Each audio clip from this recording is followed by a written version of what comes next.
When people meet my next guest in a social setting, she says they instantly assume she's analyzing them. For Dr. Liz Hale, it's a professional hazard that goes along with being a clinical psychologist. But we wonder, do therapists really size people up? And when couples are sitting in their office, what clues do therapists pay attention to? Dr. Liz Hale is here with some answers. So should couples in particular, be worried that when they go and sit in your office or any therapist's office, gosh, this person is looking at me like, oh, you're obviously the one who's wrong here. Yeah, exactly. You know, I forget how vulnerable clients must be when they walk into my office. I really forget that. So I'm really happy that we're doing this segment because it makes me be more mindful of them. You know, socially speaking, like, as you started out, it's so interesting that people will say, oh, you're a psychologist, gosh, you probably already analyzed me. And it just didn't even dawn on me. I think people are far likely to analyze me than I am them. And then in session, so if you're in my office, I don't even know if analyzing is the right word. We do a lot of detective work, you know what I mean, to try to figure out why are things the way they are today. And sometimes we look back in history. We don't stay in history because today is really the crux of the issue.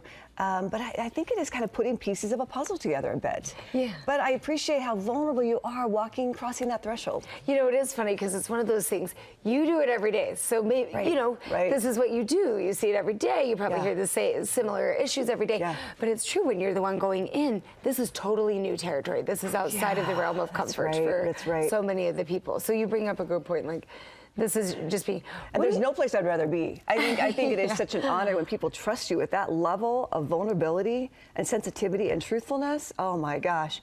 I love what I do again and again. It's so neat. Now, what do you think about it when people say, gosh, when I go in, a therapist is automatically sizing me up, or the articles that say a therapist is looking at you to see, okay, I can tell you're the one who's lying, you're the one who's... Is that true? I mean, can you tell those things? I suppose there's a boatload of information, right, non-verbally speaking. So I am always paying attention. I'm curious when people don't have their rings on, for instance. You know, and there's all kinds of stories that come from that discussion of, I'm just curious about your rings, please tell me. Truthfulness, you know, I will take people at face value.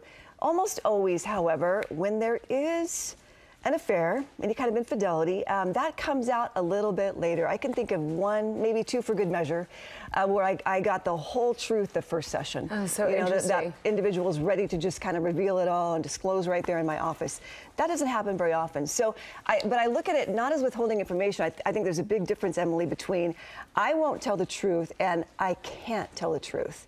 I don't have it in me to even know the words to use. I don't even know if I should tell the truth. So I don't look at someone being deceitful as much as I can't do this right now. Yeah, that makes sense. And also, they need to build up that level of trust. Probably so with me, and they're not quite sure, am I going to ruin this altogether? Should I really take this to my grave? Because there's that philosophy.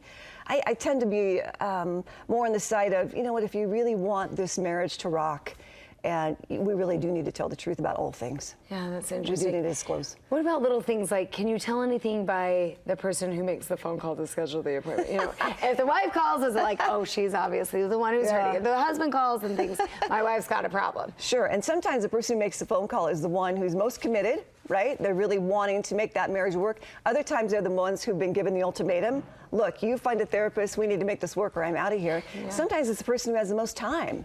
So a lot of things don't really mean much. But I suppose you have a lot of information before you. I pay attention to everything.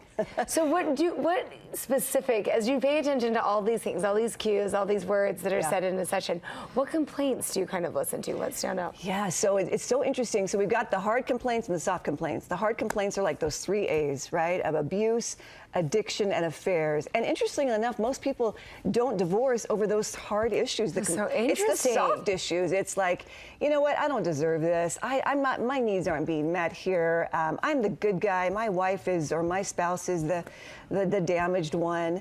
And it's just helpful to be able to cipher out what those things are so that I kind of know the direction we're going. And sometimes it's just a level of education. It's like, boy, you know, those things are so common that you feel. And even with the hard complaints, the 3 A's, those are not deal breakers. Many couples can recover, but it does take the big guns of really some professional intervention and a major overhaul personally and in the marriage. But it's such a message of hope when you're dealing actually with either the little things, the big things. Everybody's dealing with something. Every marriage is dealing with something. And no matter where you're on that spectrum, knowing that like there's somebody to hold your hand and say, you're not crazy, you're not crazy. That's We just right. need to kind of have some common ground Yep. here. Let me normalize So this a bit for you, and let me set up kind of where this could go. If we really want this marriage to work and be successful and thrive, let me kind of lay out a plan. Let me see what you think about this. Yeah, I love that. Then what kind of commitment? What do we talk about when commitment is always such a big issue in relationships? What do you think about that? There's two commitment levels. There's a tentative and a permanent. So I listen for things like, I'm in this for now, or as long as we're both happy, we'll stay married, versus for the long haul, the permanent, which is, come hell or high water, I am going to make this work. I know things are tough right now, but I believe in us. We've had a good past, and I believe in our future, and I want my grandkids to be raised by both of us, or to be loved and cared for by both of us. So it's really helpful to know the difference too. And again, some education is really helpful. That's interesting. And whether that commitment is conditional, right? And on time, or you're seeing it as something like that. That's right. And can people shift, if you're married to someone, or you are someone who kind of thinks, gosh, it's going well right now. Yeah. It's all good for now. We'll just see in 10 years where we are. Yeah. Can you shift that mindset? Can your spouse shift that commitment mindset? Oh, people change all the time, Emily. I wouldn't be in the business if I didn't believe people could change. But I definitely do a fair amount of education.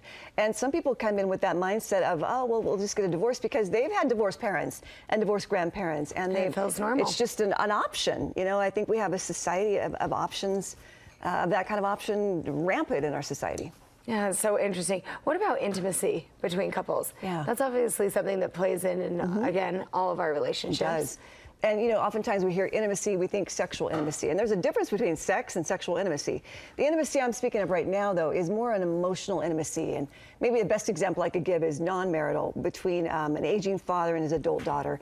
The daughter loves her father, and she wants to deepen that relationship, that friendship, that bond. She would say things like, Dad, tell me what it's like to grow old. How are you feeling about that? Your body's failing you. What's that like? How do you feel about death? Are you afraid of it? And she could further deepen the relationship by saying, let me tell you what it's like for me to see your body failing you, and to know that in a few years I may be without you.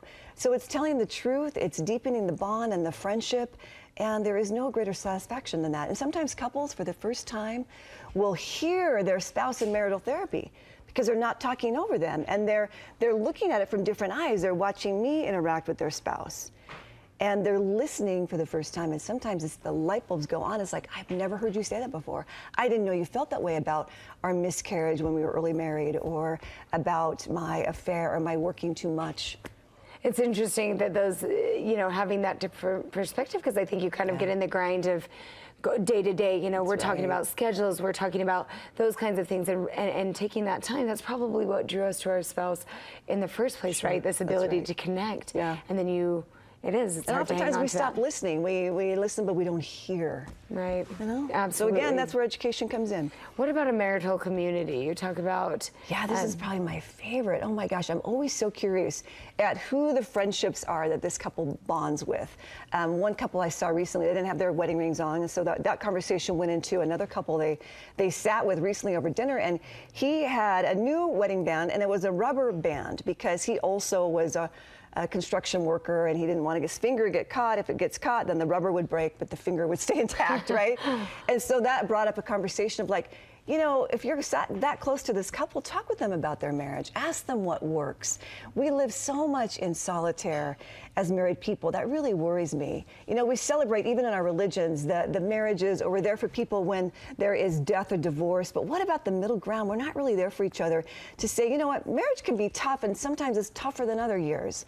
And you can do it, and you can hang in there, and let's talk about it, and let's help each other. There's a group of 12 couples that got together for years and years, and they would support each other. They didn't really get in each other's business with the marriage until suddenly one of the couples announced they were going to divorce. Wow. And boy, did those people rally, just like if there had been some kind of disease, in one of the couples. It was a marital disease, and they talked to the couple exclusively, and they found a good therapist, and they held them up until that couple could hold themselves up. And they survived that. That really touches me deeply. That's really neat to kind of think of us using our community, our sociality, to kind of bond together and help we each other. need each other because we are ashamed, and we suffer in secrecy and silence, and it doesn't have to be that way. It doesn't. Thank you so much. We need each much. other. We can't do this alone. None of us do. No, none of us do. None of us do. And especially in marriage, it can be tricky. Thanks, Thank Emily. you so much. We appreciate it. I enjoyed it too.